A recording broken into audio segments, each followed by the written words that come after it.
Plants need light, but not all light is the same. Not all light is equal. So when you're watching for light, particularly for indoor plants, we want to be very much aware of what type of light we're getting to them. And when we're looking at it, there's two key components we look at for light. The first one is the quantity, and the second one is the quality of that light. Now the quantity is very simple. How much light is reaching your plants or your, the ground or soil around it? You know, in scientific terms, they call it the daily light integral. Or simply put, they measure how many light photons are reaching a square meter. And that's what they rate it off of. But we don't really need to know that. We just want to know that we get enough light to grow our plants. When we're looking at, we want the intensity of that light. Now, if it's outside or sitting in a window like this window behind me, if we have plants there, we want to be aware of it because in the wintertime especially, particularly further north or further south you go in the different hemispheres, that light gets more filtered. In the winter months, as the sun is lower in the horizon, you get more filtration in it, so you don't get the intensity of light coming in. Also keep in mind with modern windows like this one behind me, they have UV protection, so that also filters out a lot of that light and reduces that intensity. So if you put your plants in the window, it may grow well, but keep in mind, you might have to supplement that light to some degree. And that's what we're going to talk about primarily, is supplemental lights or grow lights here. Now, when we put plants in, we want to hit the maximum intensity that can help them grow. If we don't do this, then we can cause problems. When you balance out for carbon dioxide, the temperatures, and the water, they're all optimized, then you're looking at the intensity of light, you can adjust it. If it's too low of intensity, the plants simply aren't going to grow well, or maybe not at all. If the intensity is too high, then you get a different effect. The plants won't grow well because the light is actually damaging the chloroplasts in the leaves and killing it off. And so on one extreme, it doesn't grow well. On the other extreme, it kills it off or essentially burns it up. I actually had that problem with my setup here last year. I had to raise it up a little bit because the intensity of these lights were such that they were effectively burning up my starts that I was trying to get last year. So that's a learning process you may have to go through. You have to be aware of that. So like I said, when you're doing it, you just want to be aware of that you're getting the right intensity, not too much, not too little. Now, another important aspect that we got to worry about is the quality of the light. Not all lights are the same. You can have perfectly good lights, but they're just not going to work the same. Because when you're talking quality, you're looking more at the wavelength of the light. And if you're familiar with wavelengths, you got the visual spectrum, and there's what we can see, but there's also what the plants need. The plants' optimal wavelengths are generally in the blue and the red spectrum. So they kind of get those two spread out spectrums. And in between, most of them don't need that much. A few types of plants may need a little bit more of the orange or otherwise. But in general, the blue and the red are the primary ones that they need for growing. So you want to hit those very well. Now the other thing, keep in mind when you're talking about other lamps, lights you may have in your house or otherwise, you'd say, hey, I'll go out and buy the daylight bulbs. Well, those daylight bulbs are rated on a color spectrum, not a wavelength. And they're two different things. On the color spectrum, you're looking at, the brightness of it. You got the low, soft yellow to the daylight. While the daylight may look nice and work well in your home, may not work too well on your plants because it may not hit the right wavelengths in the right amounts that you need to grow well. So steer away from those and stick with your grow lights, specifically grow lights that are designed to have those wavelengths and have what the plants really need. Now, when you're looking at light bulbs, there's various light bulbs you can get. The common one that many people have, especially if you've been trying to grow things for a while or if you get a setup from someone who has, is probably going to be fluorescents. The incandescent, the old bulbs that way aren't going to work so well, but you get those fluorescent bulbs.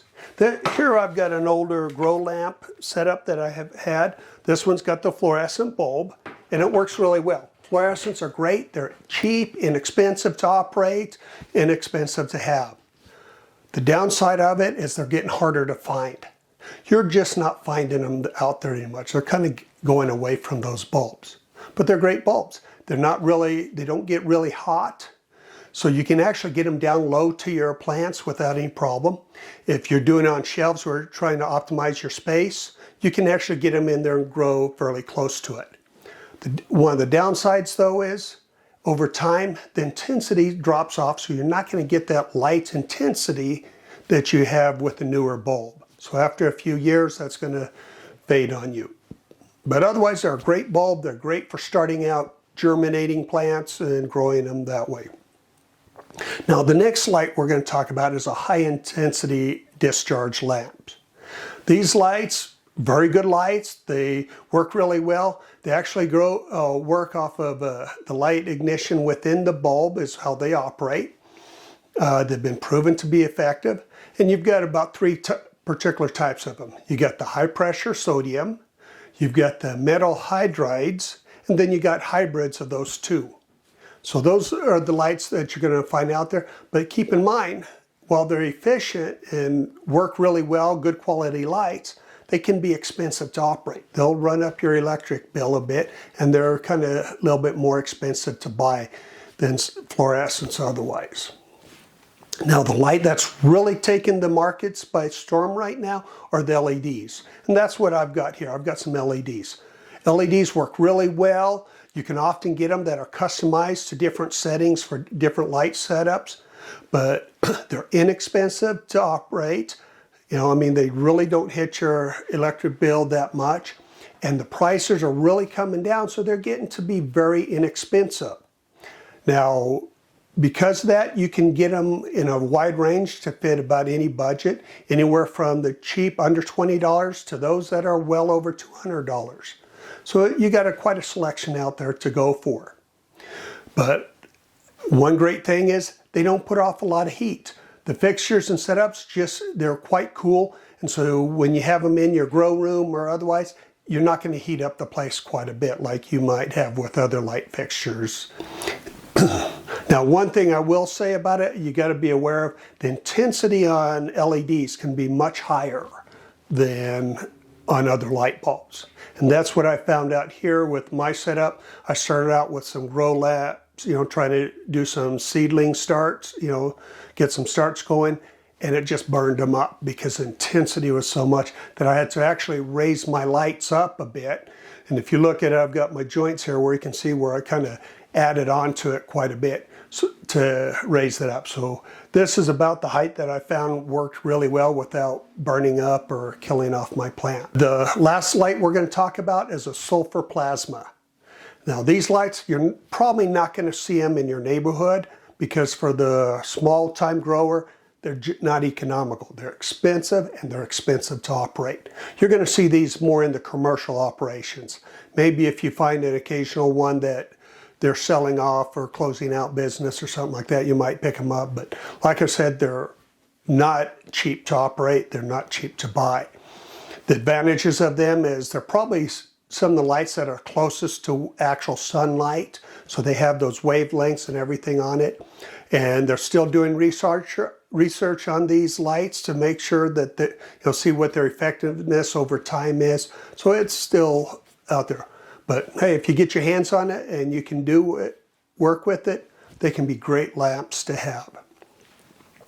Now, like I said, there's different types of lights and they range in cost and all.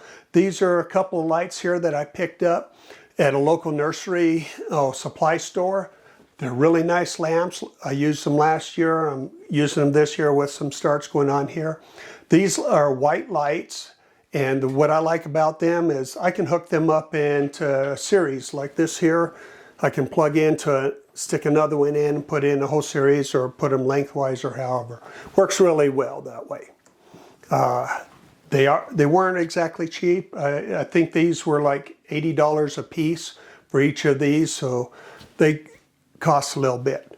I have picked up some other lights recently that I'm looking to try out. This is one that's kind of similar to these, that it's in a light bar, but this one is specifically a blue-red light LEDs. And so I'm looking forward to testing this out this year, and I'll let you know how that goes, as I do that. This one ran me about $60 on Amazon getting it. This other light setup that I have here is an LED. It only cost just under $15 for this setup. Again on Amazon. And this one, the nice thing about this, and the advantage with LEDs, is that you can get them where they're flexible this way. I can tape this up. It has 4 strands on this particular one, so I can do stretch them out over a wider area, either parallel or in series type of deal. And so that's some flexibility, I guess pun intended, that this can give me as well. Now, one thing I will say is for these fluorescent lights, you can get LED bulb replacement bulbs for them.